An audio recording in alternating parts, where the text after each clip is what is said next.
Hi everyone, this is Danielle Villegas, and I'm conducting our first podcast for the STC Philly Metro chapter. And our first podcast interviewer, or interviewee I should say, is Adriane Hunt, who has been a member with us for a long time. And she is a Director of Information Services at CA Technologies, and she works on technical communications for Mainframe products. Hi Adriane, how are you doing? Hi, Danielle. Thanks for having me tonight. You're welcome. Let's get started. We're meeting up with different people who are in the Philly chapter, and might as well get started with the obvious. How did you get started in technical communications?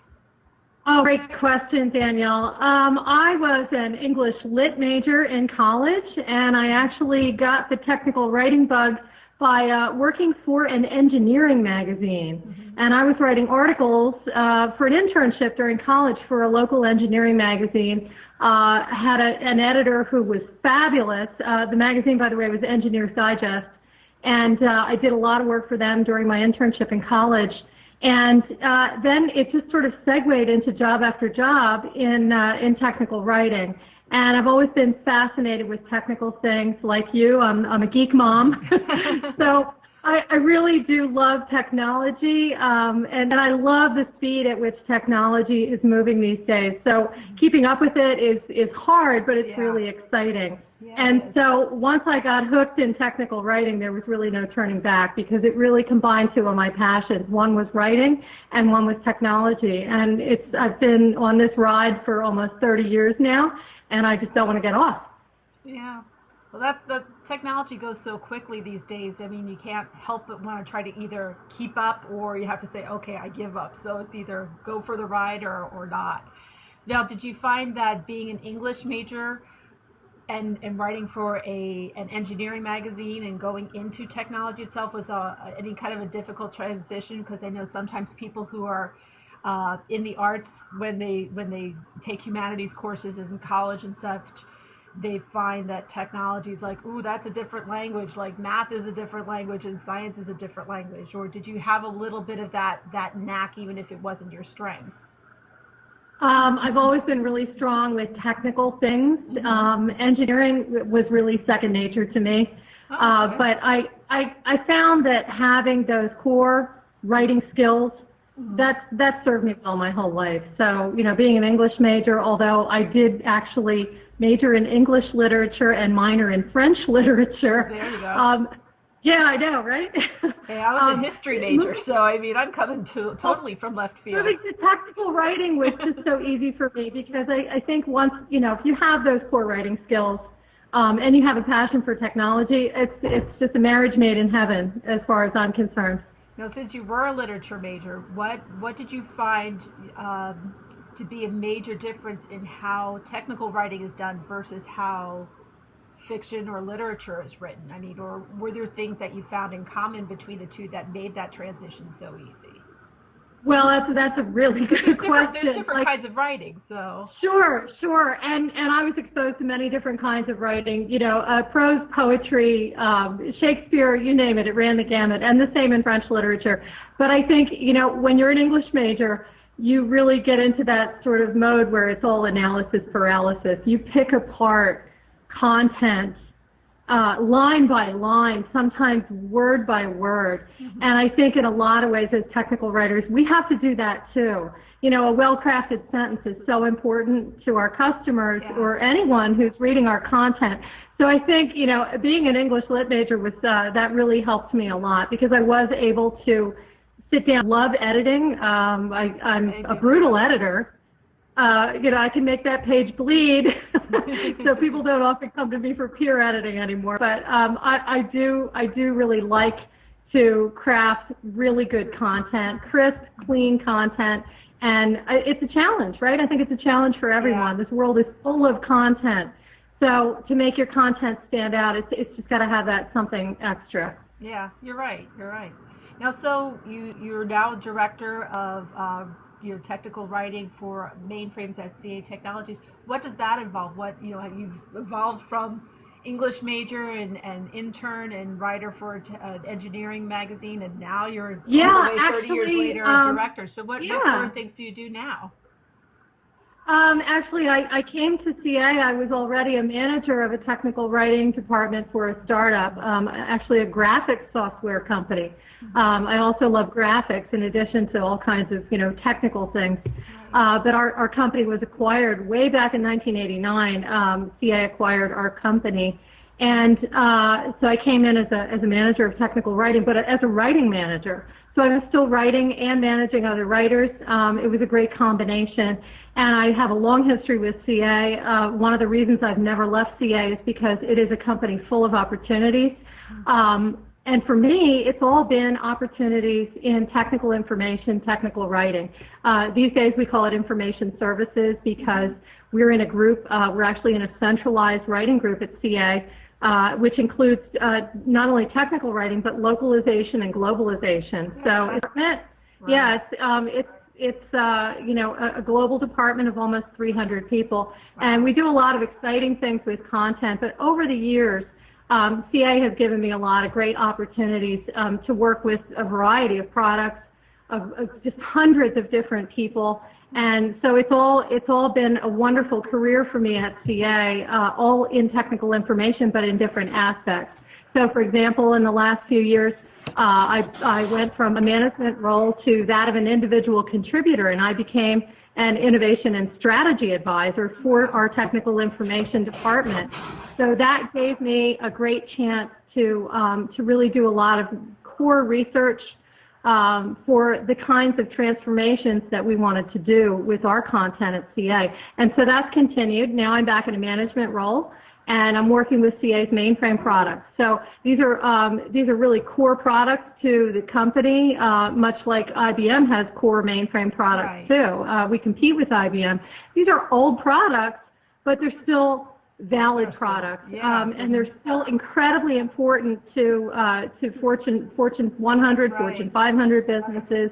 And what we're trying to do is transform that content, because a lot of that content's really old. And we're doing a great job. We're revitalizing the content and just keeping it relevant. And to me, I think that's really key here with content, particularly when it's been around for a while. Is just keeping it relevant and interesting and really accurate for the customers. Yeah, I know that right now I'm taking some digital marketing courses, and the big thing that I keep hearing is that you have to. You said the key word there, or the starring word, relevancy. That's really part of it. Now, kind of segueing a little bit, you've been in technical communications for 30 years. How did you find the STC, and how did you start getting involved? I was an STC member early in my career, and it didn't fit with my schedule. I was a young, ambitious technical communicator, and frankly, for me, STC did cater a lot more to contractors at a time when I was with, a fairly established company, and so it didn't really fit me. And lately, in the last 5-6 years, it fits great. The STC has evolved as an organization.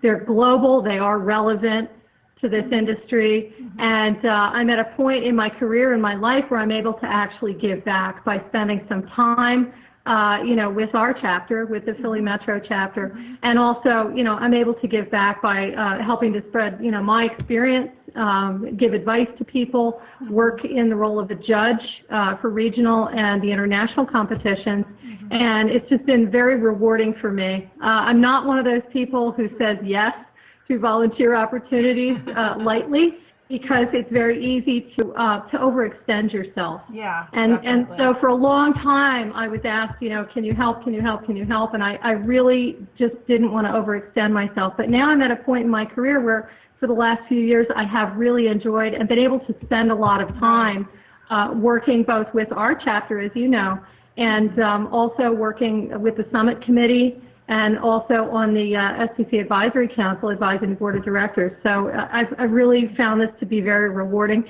And for me, I'm at a time in my career where I want to give back, and I want to help grow that new generation of technical writers. Right, even if they're old like me, because in a sense I'm you can second start at career any point, right? So, anybody. So, you Yeah. you mentioned that you've been a competition judge. You've worked with the competition that the Philadelphia, New York, Houston chapters co-host, and that of course leads on to the international one. What are the things that you find when you're judging that is something that makes technical communication really jump out at you as you do this judging, that makes you say, wow, this is so exciting, I'm glad I'm doing this and seeing such great stuff? I mean, what sort of things do you see? I think really, Danielle, just exposure to different kinds of technical content.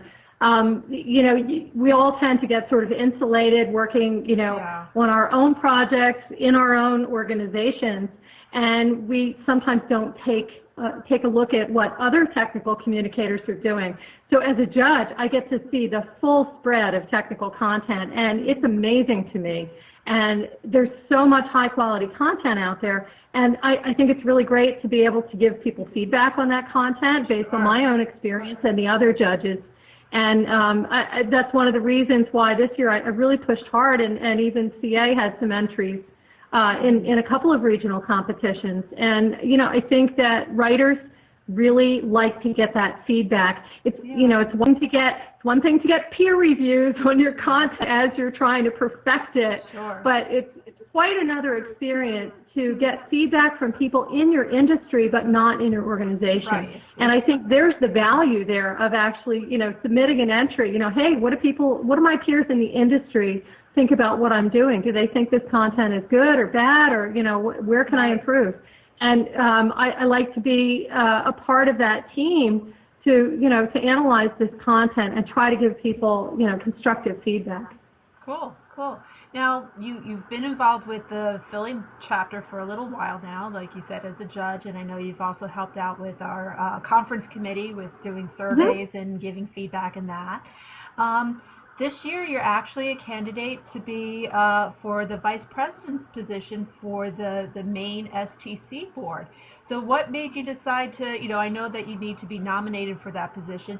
What made you say, yeah, I'm willing to be vetted, and I think I'd like to go for this? What made you decide to go for that? Well, I've spent a lot of time in this career, and as I said before, I'm finally at a point in my career where I have a little bit of time to give back, and that's really what I want to do with STC. I think STC as an organization is undervalued. I think that they should and can have more members, and I think that as an organization, they can grow and expand. And again, this is about relevant content, what's relevant today. And I think that's what members want to learn about. That's what they want to talk about. And I feel like, I can contribute to that by helping to bring, people and programs to the STC that will help people, get energized about this organization. Sure. Like, I'm trying to think, what sort of things do you think are the hot topics right now in technical communication that maybe more people or more members in the STC need to have brought to the forefront?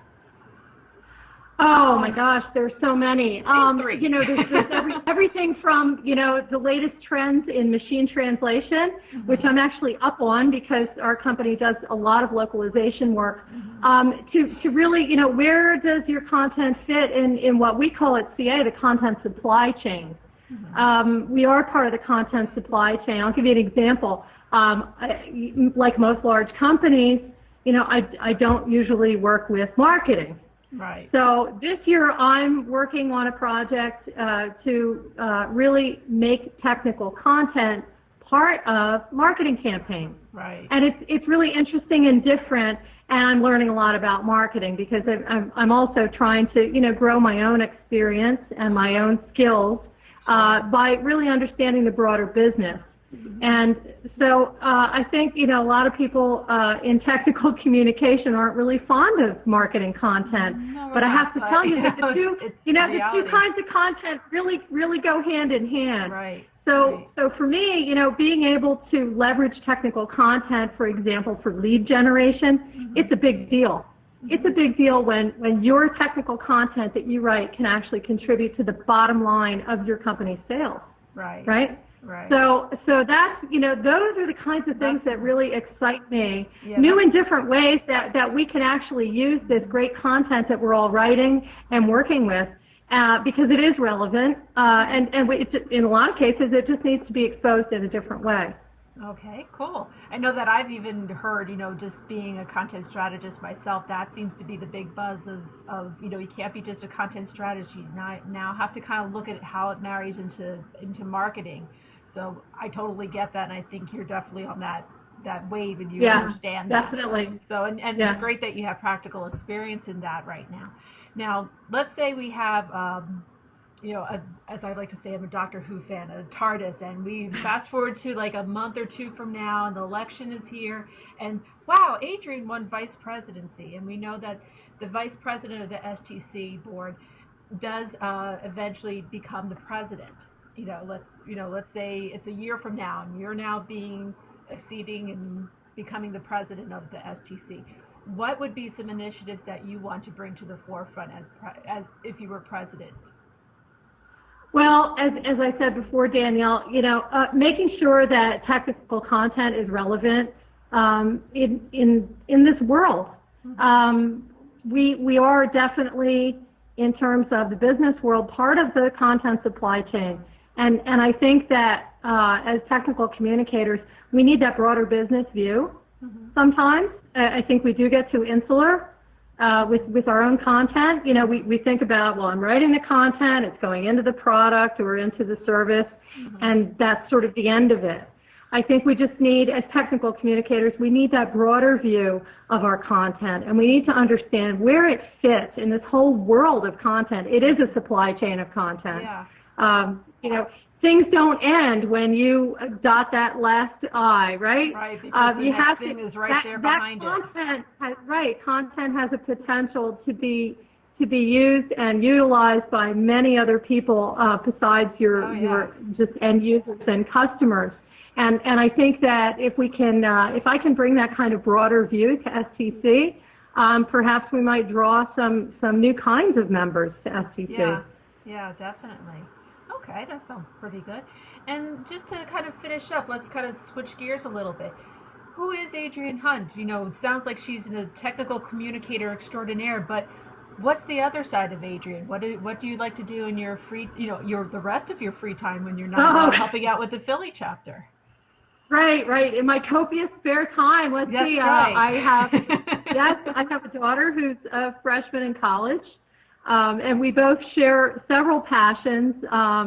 For many, many years, I've raised and trained thoroughbred horses. Wow. So after a hiatus, I am back riding again. My daughter's on the equestrian team at her college, so we do ride together. We ski together.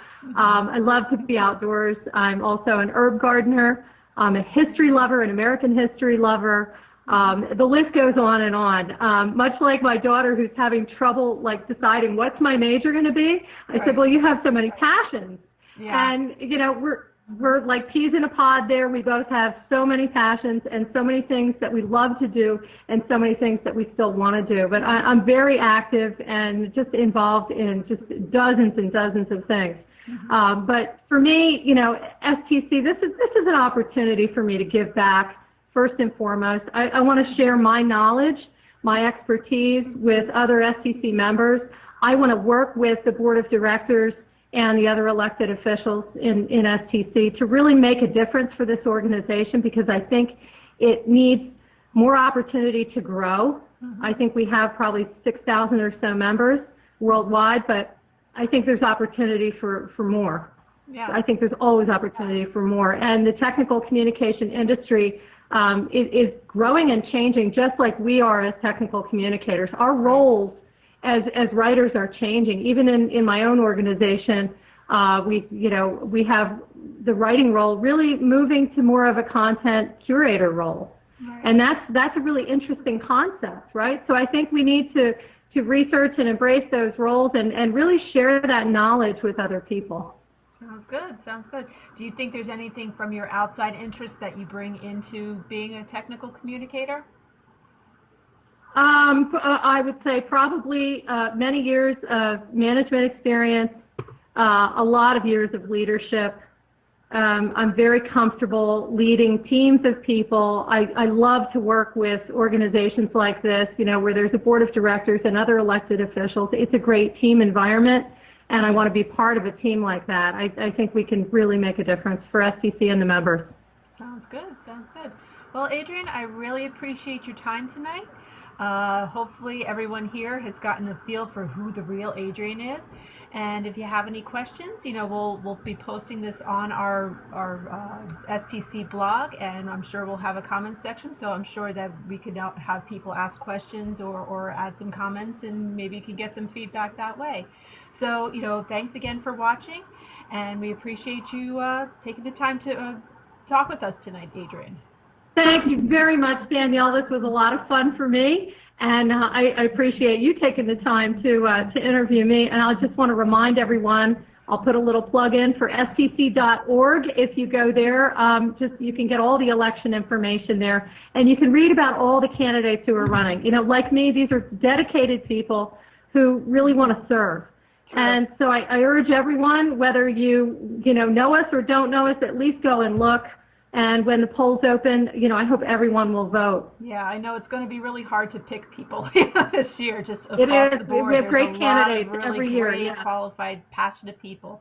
So again, Adriane, Thanks a lot, and everyone, have a good night. Thank you, Danielle. Take care. Thanks.